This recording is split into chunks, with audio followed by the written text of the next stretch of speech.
Hi, it's Joe Gleason with Gleason Financial Group and the Red Pill Financial Guy. And with me here today is Trevor Crash Knight. Hello, hello. Thanks for joining me Oh man. and being on the show. What we wanted to do is we've had a lot of requests from folks on the fix that we do together on Sunday nights, and just from a lot of our conversations that we've had with a lot of the Mind Fix family, and from just our day-to-day conversations with folks, is we've had a lot of people asking us about um, what is the difference between Federal Reserve notes, the ferns, and why precious metals, why gold, why crypto, what is money? Let's do a deep dive. So, with no further ado, here we are to kind of show up and answer those questions, give a foundation, and then kind of set the table for future videos on what we live in terms of money and where we could go and what we're headed and looking forward to. So, why don't you go ahead and start us off here, Trevor, and give us like your kind of quick review of what the history of, at least in the United States. I know we could go globally and we could go, world history, but let's start with here in the United States, and then kind of what led us here to where we are today. Right. So here in America, United States, we've had we had a couple Federal Reserves. You could say banks that weren't a part of the actual country, if you will. And so the most recent one is the one that just that came about in 1913, called the Federal Reserve. And Is it federal, and are there reserves? Right. To answer your question, negative. Yeah, on both sides.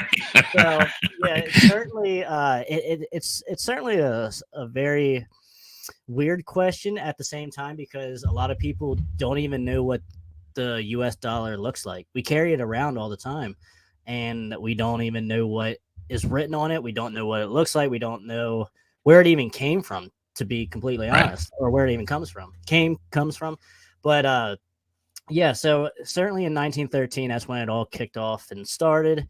A bunch of elite type people went to Jekyll Island, and obviously there Joe has the book, very good book. And hard to see, but yeah. Yeah, by G. Edward Griffin. If you guys get a chance, check it out. This is the deep dive. I mean, look how thick this thing is. It's very extensive explanation of what Trevor is going to get some synthesize here and drill down super easily. Right. And then also, too, I also have a couple other books by Eustace Mullins as well. Okay. Check him out. He wrote a couple books prior to 1950, all about that kind of stuff. So, yeah, they were on Jekyll Island, and they went to the president at the time, who was it? Woodrow Wilson, I believe. Yes. Yep. And and they went through Congress over Christmas, basically, the Christmas holiday. Christmas Eve, wasn't it? Yeah. Yeah, and just the week of that same week of Christmas, when most of the people were off, doing holiday stuff, they went and pushed through, the Federal Reserve Act and such like that. So right, that's where it all really kind of started in the modern era, I guess. Right. And now then we can kind of like skim ahead. This is going to be a quick like overview video. We will certainly have a series on this with future videos and different avenues and such. But we'll jump quickly ahead to 1971 then, to the Nixon, and how gold, we got off the gold standard then. At least before 1971, we tried to somewhat make our dollar seem like a real thing, make the Federal at least by appearance, right? Like the central bank hadn't grasped complete control of fiat currency creation, right? Right. And then obviously, as I have here, like we did have, silver certificates, as you will see. I will put a picture here. Our dollars now say Federal Reserve note at the top of your dollar, and these in here, prior to, roughly prior to, I'll just say prior to like Kennedy era, most of your dollars said, silver certificate or something other than Federal Reserve note. At least at that time, that dollar was backed by something. You could go to the bank and get an actual dollar's worth, or whatever your denomination of dollar was, and they would give you precious metal, whether that be gold or silver even. And I think that's the key. I think that's the key distinction, is that up until 1971, you could go redeem the paper for metal, right? And that in 1971, we've just completely got off the gold standard, and all of the U.S. dollars that were Article 1, Section 10, or Section 1, yeah, Article 1, Section 10 of the Constitution, which says all of our money should be gold or silver coins. Our founding fathers, we should also add, or the majority of them were adamantly opposed to a central bank or a Federal Reserve type system. They wanted Treasury issued gold backed money that was real money, that it couldn't be manipulated, right? They were against the central banks. Because as long as a government or a fiat system keeps multiplying without having anything in reserve, your dollar or your money becomes less and less worthless. And that is basically where we have been ever since 1913, but especially it really started. People could take notice after 1971. That's when people, like normal people, could start really taking notice. And we have never ever stopped inflation. Now, certainly it has always been, or it could be slowed down to a very slow degree, but it never stops. It's in the Federal Reserve's policy that they have baked into the cake in inflation. And so what happens is, in this situation, right, is that you get off the gold standard. So that means they don't have to go dig out metal and then mine it and refine it and smelt it, or whatever the word is, right? And then, and then have that. So there's not all of that sort of intrinsic value that goes into mining metals. They just literally hit buttons on a computer and it creates it out of thin air. So they are not tethered to any like metal limitation whatsoever. And part of what was happening in 1971, for you history buffs out there, you'll know that we were in the middle of Revolutionary War, the Vietnam War. So what happened is they were getting held down or restrained by the gold standard. So they said, we got to get off this. Plus that life cycle was ending. So then that's when they started the petrodollar version of the central bank dollar. So a lot was going on, but unbeknownst to the population, nobody really knew it. But the byproduct of that was some very high inflation rates. So you could go out and get a savings bond that was paying 18%, a 30-year guaranteed 18% per year, those bellwether bonds. And people started getting really awesome like appreciation on their homes, and versus what, so they're sort of uncoupling from the original gold-backed currency and going into the petrodollar. So in the early going at the beginning of it, it's kind of like being in early at the beginning of a pyramid scheme, right? The early people who are the early adapters benefit the most, but here we are now at the end of this pyramid scheme. And so maybe explain why, like when they create a dollar, what happens? So it's a debt instrument, then how that whole flow goes. Maybe get into that a little bit. Okay, yeah. So basically how I like to think of this is how you kind of said baked in the cake, but in a simpler, I think, form is every dollar that we borrow, we owe with the interest. We owe interest to it. So basically, you owe on that single dollar. If we just print $1, and they say, hey, there's interest behind that, so you have a debt of $1.05. Just say, for example, right? Where's the 5 cents coming from then?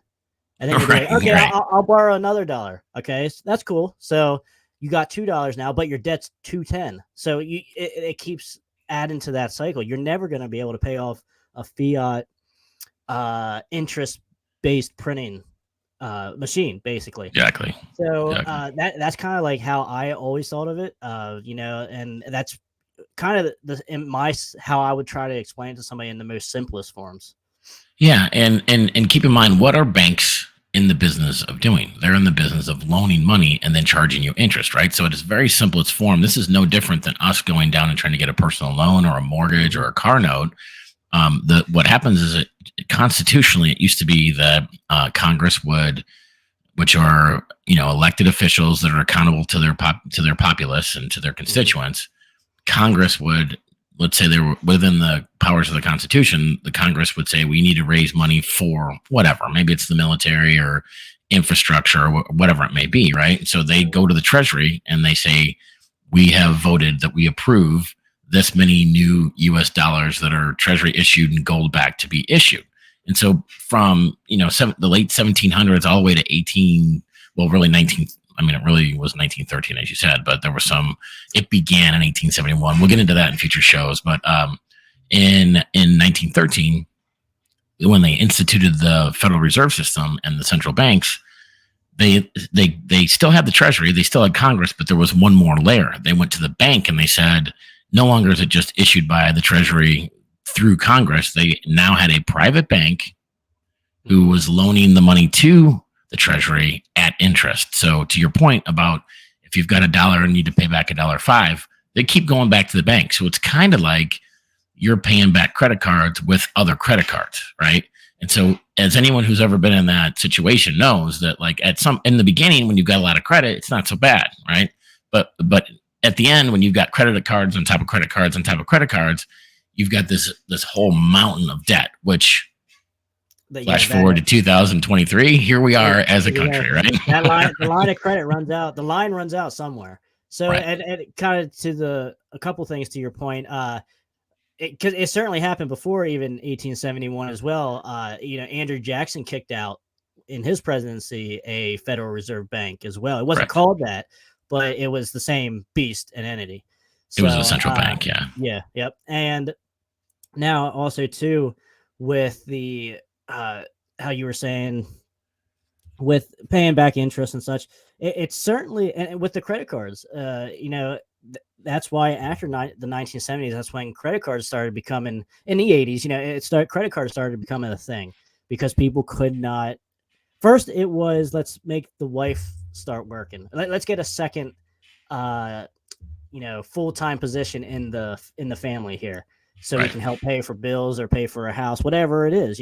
Keep up with the living Joneses, if you will. Right. And then in the 80s come around, and then you start hearing more and more about credit cards because now two full-time jobs isn't enough to have a family and live a more comfortable life. So if I'm hearing you right, what you're saying is in order to maintain the same standard of living, because in 1913 it took debt to pay back debt to pay back debt, so it devalues the purchasing power of the $1912 that was pre-Federal Reserve. So the 1913 moving forward dollar is devaluing over time. So by the 70s, you've got the second income earner, the women start going into the workplace, right? And they market that by saying, oh, we're empowering women to go be, women's lib and all this kind of stuff. But really what it was like to try to get another taxpayer. Because, oh, by the way, what we haven't talked about is what else came into being in 1913. Right. Yeah. The federal income tax. The IRS, our friends that are, we won't even go there. My mom always said, if there's nothing nice to say, don't say it. So I will just leave the IRS in its own little bubble. But that could be its own video. That we don't have enough time to get in that rabbit trail there. So, but I agree with you though. That was also around the same time that came about, and a lot of people say, hey, how will we pay for roads and all that kind of stuff? If we didn't have taxes. We did it for 200 years before the IRS and federal income tax started becoming a thing. And that's right. Now it's even worse. Like, I always like to think too, like all the tax money that they take from us, and our roads, at least here in Pennsylvania, our roads are horrible. Now you could argue that's state taxes as well, which, okay, yeah, we're getting taxed every which way. So correct. Why is there less money, it seems now? I mean, we do send it overseas and all that other stupid crap that we do. Well, there's bigger government too, right? I mean, exactly. the government initially constitutionally formed by our founding fathers, the idea was a limited federal government and that all the power would be within each state for the most part and local government. So over time, we've gotten bigger and bigger and bigger, so like the Department of Homeland Security, the Department of Transportation, the Department of Education, the Department of Energy, all of those government entities weren't spelled out in the Constitution. So I'm not here to debate whether those are good or bad, but just the fact that government is expanding, which in order to pay all those salaries and have all those buildings and all of that infrastructure, it costs money, right? And so a lot of what people may not realize is that the federal income tax mostly goes, and a lot of it goes to paying the interest to the central bank, the private banksters. It's not a federal institution. And that's the part that I think, I really like to share with people is because we all think, well, I'm just paying my taxes, I'm paying my fair share. It goes to pay for the military, it goes to pay for infrastructure and all that sort of thing. But the other big part of this, the elephant in the room that nobody talks about, is that a lot of the tax dollars, a lot of that revenue actually goes to pay the interest that's created by borrowing money from a central bank that's not even constitutional. Right. So my message is, like, if we all learn about this and we demand, we the people say, look, we don't want a central bank. We don't need a central bank. Our country, as you said, operated just fine for decades, hundreds of years, without any central bank and without a federal income tax. So that's where the education comes in. So right, yeah. And so I guess basically we can kind of talk a little bit about solutions now. Since this is just a quick overview, there's plenty more to talk about the problem here. Right. Like you said, the elephant in the room. But we also like to talk about a little bit on the solution side, because we don't want to be black pillars over here. Right. So there's definitely different things that you can do, whether that be precious metals, Bitcoin. I mean, people do lean towards crypto as a whole, but I'm kind of torn. I think Bitcoin is different from crypto. So now it is crypto in its nature, but it's just formed and made differently than the rest of all the other cryptos. So it's its own beast and entity. So but like me and you, we're big precious metals, silver fans. So I hold in your hand, not stocks, not ETFs, exactly. Actual metal that you hold in your hand and that you yourself have possession of. There's no middleman in that scenario. And so I guess, so as we talk about solutions and as we transition over to that, as we kind of do the second half of this segment or of this show, we talked about the problem, the central bank, why it's a problem, because it creates inflation, devalues your purchasing power. So one of the solutions that we talk about in our overall idea of diversification is to get out of Federal Reserve notes or central bank, what was known as fiat currency. So like when we talk about fiat currency, it could be the euro, it could be the yuan, it could be all these other currencies that are central bank derived throughout the world. And so when any financial instrument that you have, so whether it's stocks, bonds, mutual funds, ETFs, annuities, any of that stuff that's derived in dollars, are still going to have those inflationary pressures and the devaluation of your purchasing power. So in terms of a solution for getting out of that system, one of the first things we talk about is precious metals, because it has its own value, that its own intrinsic value that it maintains outside of that fiat system, as does cryptocurrency. So now we're saying, let's put the fiat, the FERNs, Federal Reserve notes, and the fiat currencies over here to the side. And then now in this segment, we're talking about precious metals and cryptocurrencies as a way to hedge your devaluation of your purchasing power. Because since 1913, we've lost right at 99% of our purchasing power. So that meant that $100 today, roughly $100 today, would buy what a dollar used to buy in 1913. So that's why, people are like, my house went up in value. No, it didn't. The Federal Reserve notes that you're using to buy your house devalued. So the house that you bought back in the 70s for 30 grand isn't worth $500,000 today. It is in these devalued. It takes more of those devalued dollars to buy what $30,000 bought back in 1970, whatever. Right. So this is where precious metals and cryptos come in. So let's chat a little bit about that. How would you explain that? A quick example, like you said, how over the last since 1913, the dollar value went down like 100-fold, basically. So if you went back in 1913 and had like one piece of gold, and you bought, let's say, a suit, a night out, a meal, that kind of thing. All right. But if you would have had the same amount of money that piece of gold was back in 1913, and you had that money, you didn't buy gold with it. You buy that 1 ounce of gold with it. You just kept it in basically dollars and buried it in the ground.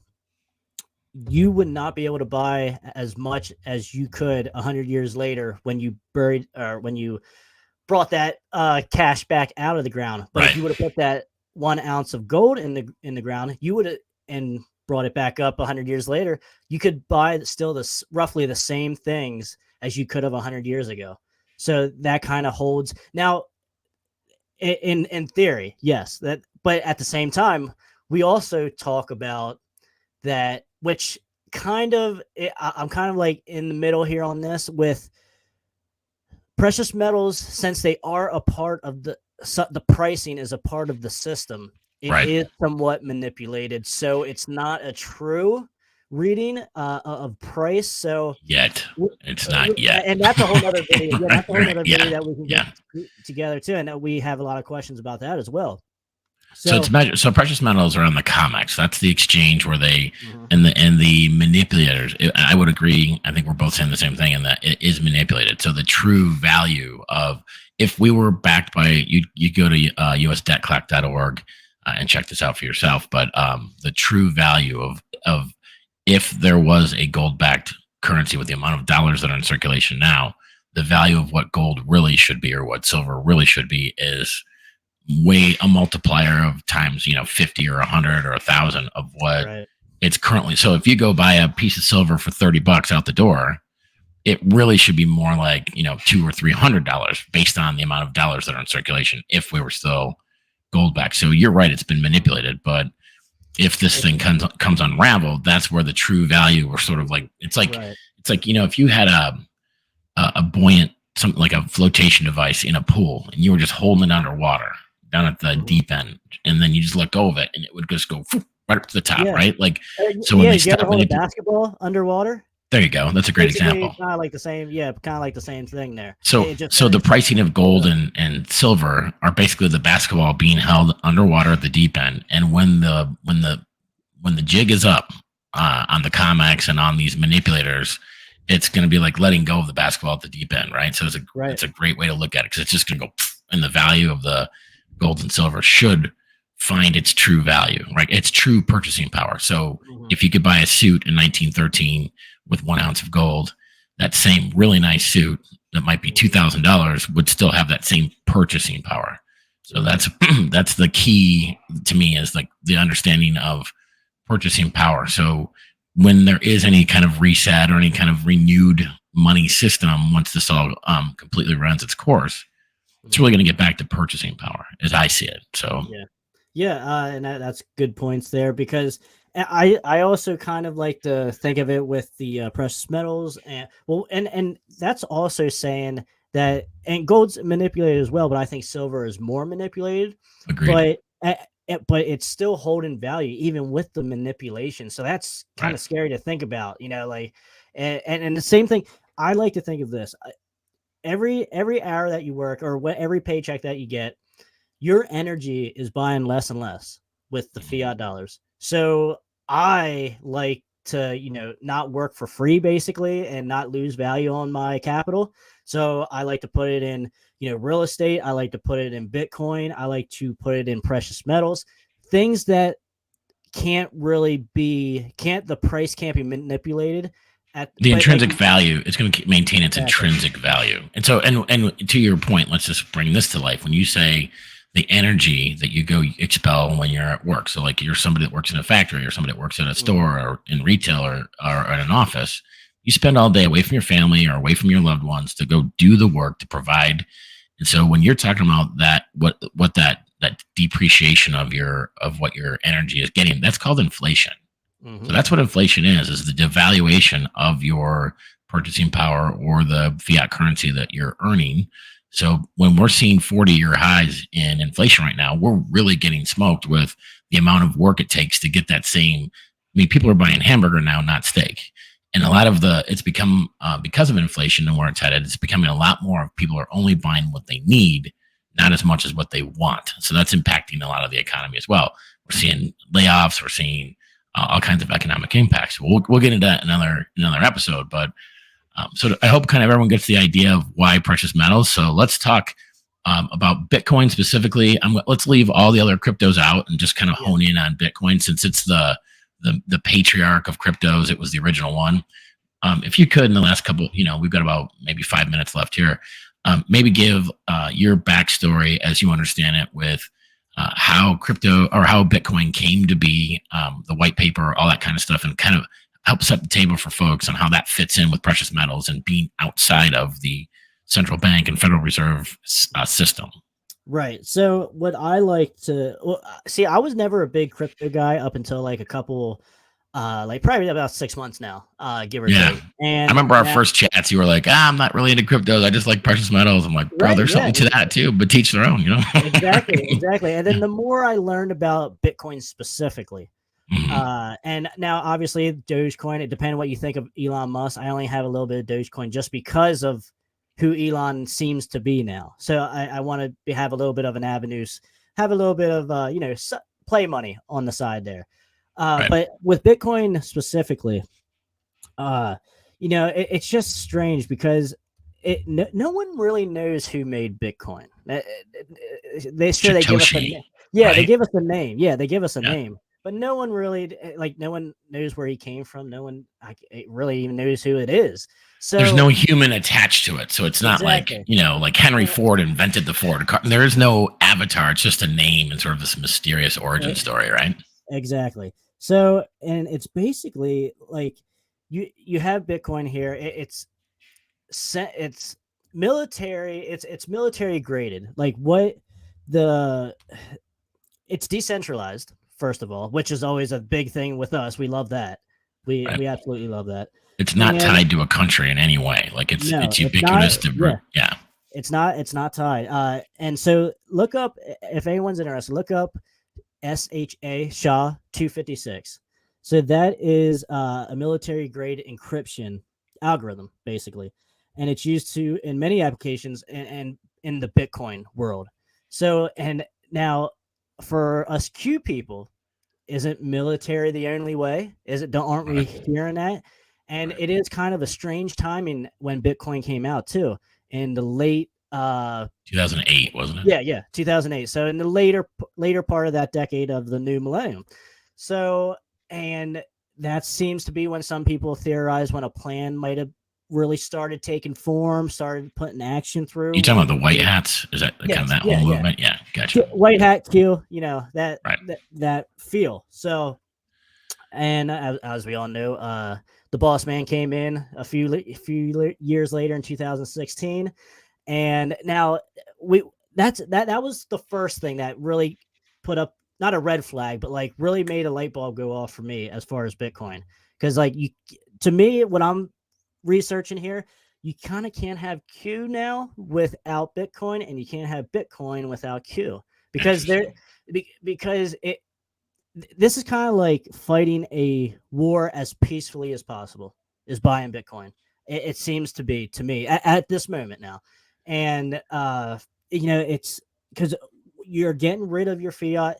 No one can manipulate it. Like we just said, silver, the price of silver and gold is manipulated right now. Now it has true value. Don't get me wrong. Like it's I still would I would say justified. you're right, with the exception of I think the exchanges, so like the Coinbases, I think they do manipulate Bitcoin. Yeah. I think there is, and but Now, yeah, again, it'll find its level too once all this stuff sort exactly. of gets to where Now, you want to. but what's different though, real quick, that's different Yeah, about Bitcoin is that in I think the year is 2031, I believe I could be mistaken. 2031, that's the last Bitcoin that's going to be mined. right. So while with all the other cryptocurrencies like Doge and Shiba and stuff like that, there seems to be unlimited amounts. There's no Right. real stoppage to how many. So you're kind of talking like a fiat currency then, Exactly. a And that's fiat why that's cryptocurrency. part of the education I think people need to understand is that there's only a finite amount of Bitcoin that will ever be created. Right. And when we say mine, I know it's confusing for a lot of people. When I talk to them, they're like, how do you, because they think of like digging it out of dirt. Yeah. Mining is all done electronically with computers, and it takes, Mhm. and there's this thing called blockchain, which is where everything lives. And it's this open ledger that allows, basically it's open source. So any node on the system, so anyone that's creating Bitcoin, mining it with their servers, Mhm. any change to it, everyone, there's a ledger of every Bitcoin that's made and traded. So it gets Right. rid of like the whole digital issue. Like if I took a paper copy of a dollar bill and it was like real, let's say, and like Mhm. I could make unlimited copies, and then but you can't do that with Bitcoin because Exactly. it knows when a Bitcoin is transferred. So if I transferred Trevor, $100 worth of Bitcoin, the ledger, the open source knows that this $100 isn't with Joe. They don't know what we're doing with it. It's Right. it's not like spyware or anything like that, but it's the ledger knows that Joe doesn't have it anymore. Trevor does. So it's not duplicated and devalued. It keeps its value because there's a finite amount of them. Yes, correct. And exactly. So this has kind of been a book here, just real quick. This is a book that I've been reading called Soft War. Jason Lowry, he is in the Space Force and such like that, and he just has a theory. This is basically a theory, but he backs it up with certain different things. It's really interesting. I'm only about maybe a third of the way through, and it's just really helping my research, my knowledge of Bitcoin as well, even more than what I had before. So it's kind of, and it's really interesting too, because like, as we know, if we all understand Russia and China, Xi, seem to be on our side, and that's kind of like a Q consensus here with the Q post and such like that. And there are the countries that seem to be starting to mine Bitcoin the last couple of years. And that seems to be interesting. And America under Joe Biden is selling all their Bitcoin. So that kind of tells you. Yeah, and they're turning it all into this like globalist stuff, like, for the green movement. They're saying, all the energy that it takes to make Bitcoin. Well, it's like, well, we spend more energy on gaming in the United States than we do on mining Bitcoin. So it's not really a problem. So probably even printing more fiat money. Just right. You're using more computer power to print your fiat than we are over here. Not we, I don't mind Bitcoin, but but for the people who are doing Bitcoin, right? So right, yeah. So I mean, and that's the thing. Like it's certain. There's a lot of different things. We can have a whole Bitcoin video. And we should get really good different stuff and just have different angles. And I'm learning new stuff about Bitcoin every day. That's very, very interesting. And that military, the military behind it seems to be, because it is military grade encryption, that's a big thing for me. So what that means is you can't hack it, right? I mean, so like for the people who are like, what if they hacked it? Well, they can't hack the blockchain. Where things can get hacked is in the exchanges. So we always recommend that if you do have it, to get it off of the exchange and put it in your own hard wallet, which means it's kind of like taking your pictures and putting it onto a external hard drive, right? So there you go. Super simple. It's not hard to do. You just have to take a few steps.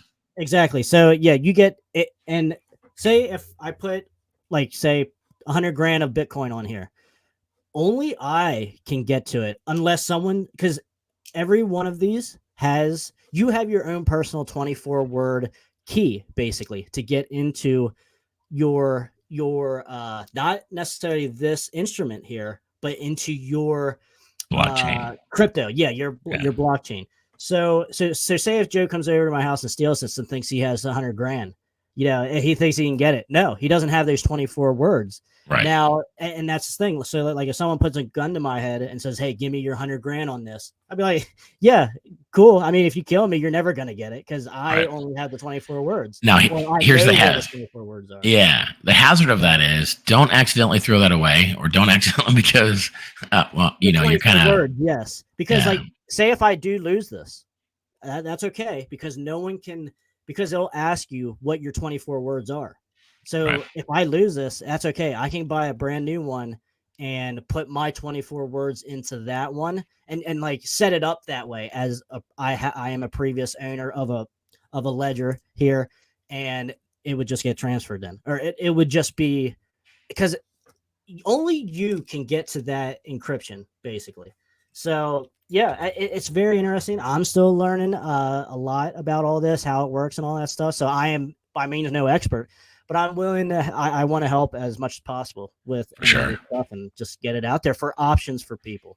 And we should also say that none of this is financial advice, even though I'm in the financial industry. This is just a once over. It's a general kind of educational video for everyone to kind of take that first step and understand the difference between fiat currencies, precious metals, and an intro to crypto. So obviously, if you've got a financial professional that you're working with, you should go ask questions.